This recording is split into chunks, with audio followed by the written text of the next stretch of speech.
So, okay, yeah, it's starting to get a lot barer in here, isn't it? Anyway, so, this video is a little different from what I do. I normally don't talk about theme park news, but with so much news and all of this going around, I decided to really, give my thoughts on something that's, well, been kind of on my mind lately. This has basically been on my mind for a bit, and I was like, you know what? I'm going to throw my hat in the ring and give my thoughts on this whole matter, because, it's becoming evident that this is something we need to talk about. And even I'm not a big theme park channel. I'm not like TPM Vids, or I'm like all these other great videos like Yesterworld, or all these other great theme park centric groups that are out there. I just thought I'd throw my hat in the ring and kind of give my observation as someone who's kind of seeing the signs for himself. I thought it'd be an interesting conversation in and of its own right. And that is the possibility of Universal overtaking Disney for #1 theme park spot. Because it's starting to look a little sketchy for Disney. Now, you gotta understand that Universal has been kind of on an upkick for a while. And Disney has been wounded and going down. Now, let's get this all out of the way first and foremost. A lot of the damage in the 2 years, it didn't start with Chapek, all right? It really didn't start with Chapek, but it became way more obvious, and the damage became more clear under Bob Chapek. But the big thing you have to look at is that it really did start all the way back with the creation of the Harry Potter world in Universal Studios. That was kind of the big, Universal's now a threat. We are here, we are an actual threat to you, Disney, and we're coming for you. And Bob Iger, as good as we know him to be as a CEO, he kind of took things a little too far, in that he created the world of Avatar, he hastily put together the Star Wars land, and kind of implemented the other things. We do blame Chapek for how badly Disney Genie went, but really that was that was kind of Iger's plan, and it kind of got put on him. So that's something you have to look at. Whereas Universal has been kind of okay, I'm sorry, I have a Porky Pig moment.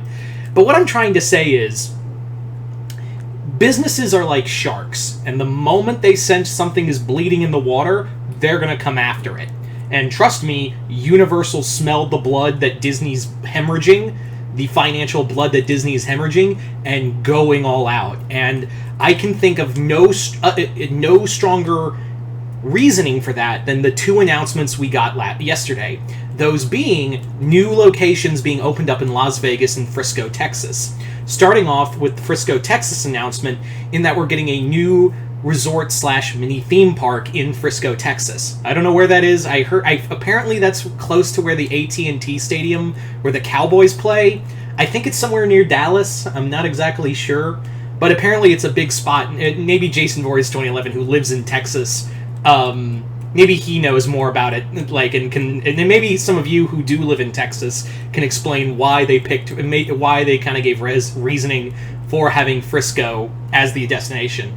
And not only that, we're getting a year-round horror attraction in Las Vegas.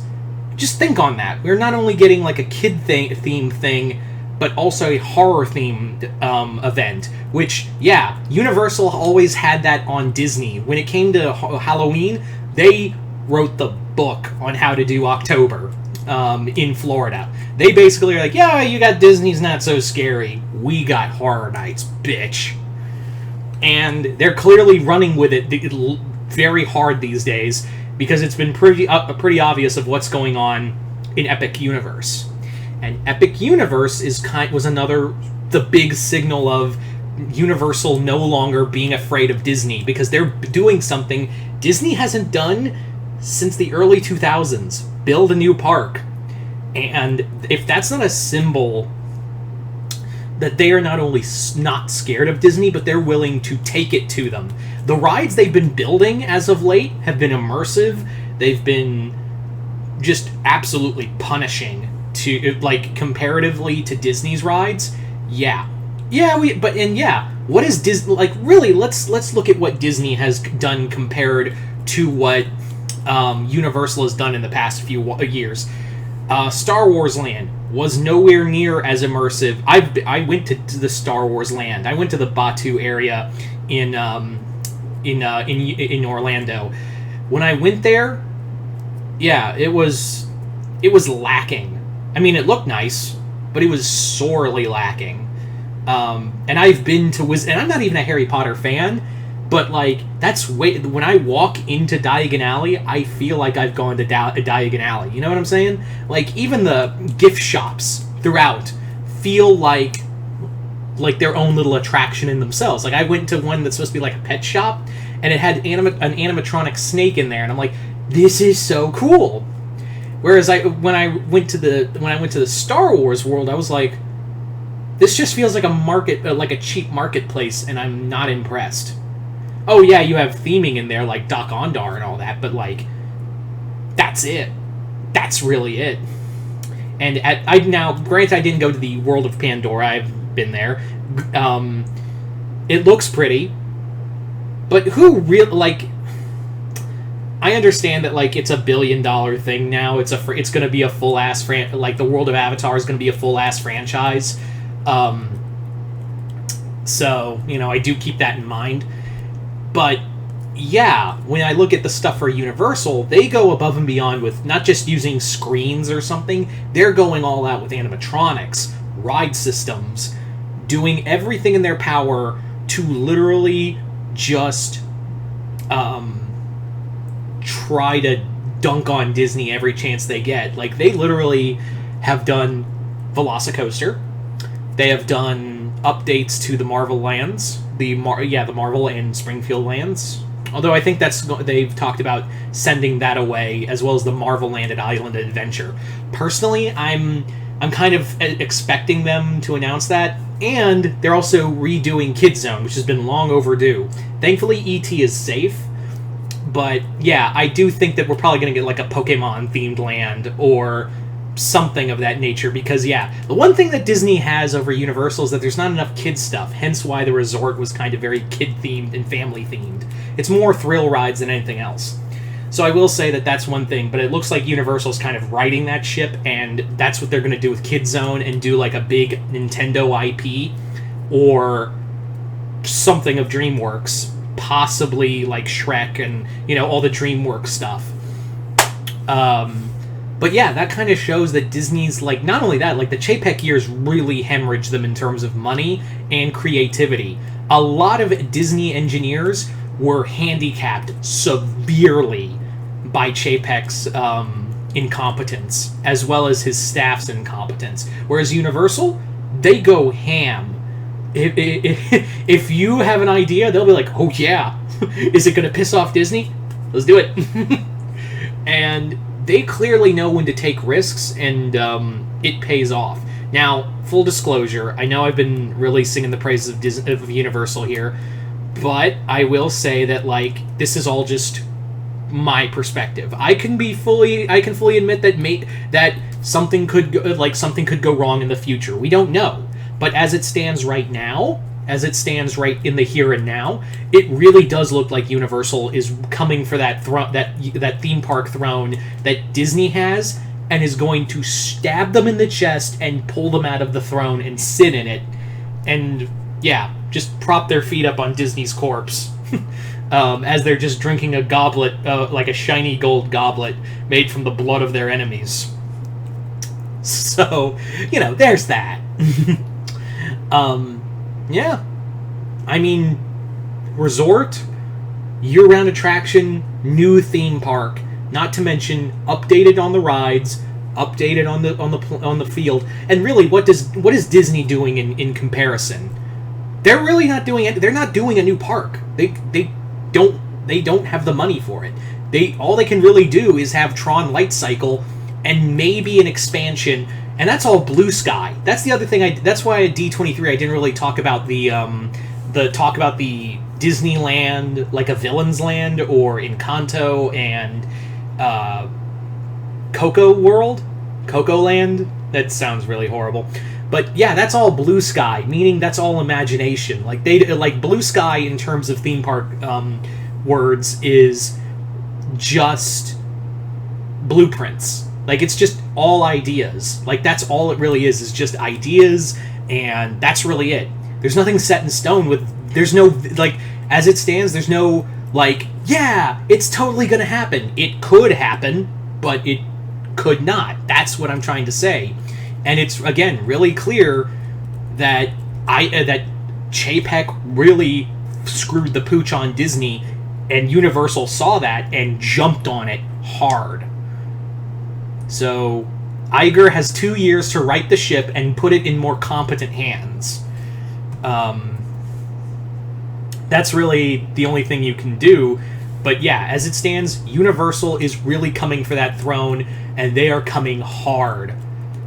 Like, yeah, you best buckle up, because this fight is about to get a lot nastier, and Universal, as it looks now, they may have to take away the Marvel Land, which I've talked about, like, ideas of what you could do with that area in Islands of Adventure, and they might have to get rid of the Springfield area, because again, that's under Disney now, and the rights are coming up in 3 years. 2020, I think it's either 2026 or 2028 is when when the deal gets renewed or whatever. And we'll see if Universal is willing to pay those rights to use those characters, or just completely overhaul and do something new with that area. Now, what they could change it with, I don't know. I would say for Marvel, for the Marvel area, if they have to take it down, I would say, well, it'd be kind of difficult, because you have to cross through the Marvel area to get into the other lands. Like, it's all one big ring. But I would say if you did have to change and stick with the book theme,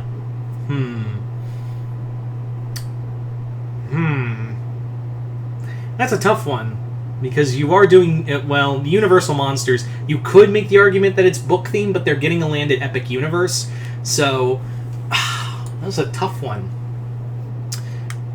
You could do, in theory, like, maybe you could get back with, and I could totally see Warner Brothers now doing this, just to spite Disney, as well as to make some money. They could get in contact with Warner Brothers again, and make a deal to do a DC-themed land, like they wanted to do. Like, wanted to make a Gotham City in that island, because it was originally, for those who don't know, was meant to be DC Comics until the last second, and then Marvel, who was hemorrhaging money at the time, was like, "Yeah, fucking take it, we'll do it." So Marvel might go, and DC might come in. That would also be a win. We could get a Gotham City or Metropolis, or maybe like a Justice League. Because clearly, the Marvel theme at Universal is way more interesting than Avengers Campus. There, I said it. I haven't been to Avengers Campus, but I've seen videos, and I've seen, like, the world in general. I'm like, this is a fucking letdown compared to the Marvel land at Universal, because that is eye-popping. It embraces the comic book elements, and it doesn't feel, like, cheap. It doesn't feel like it really does look like something fun, as opposed to Avengers Campus, which looks like something Six Flags would throw together in the last second. So yeah. As for the Springfield land, I would say, like, maybe that'd become, like, I don't know, maybe something with DreamWorks theme, or it's a tough one. Anyway, all in all, I do, like, again, I fully acknowledge that the future's not set in stone, so we don't know what will happen, but as it stands, it does look like Disney is in trouble of losing its #1 spot to Universal. But you guys tell me in the comments below, what do you guys think of the future of Universal Studios? Are you guys excited? Do you think they'll knock off Disney? And yeah, just comment below, let me know. Other than that, I'm Mr. Multiverse. I'll see you next time in the Multiverse.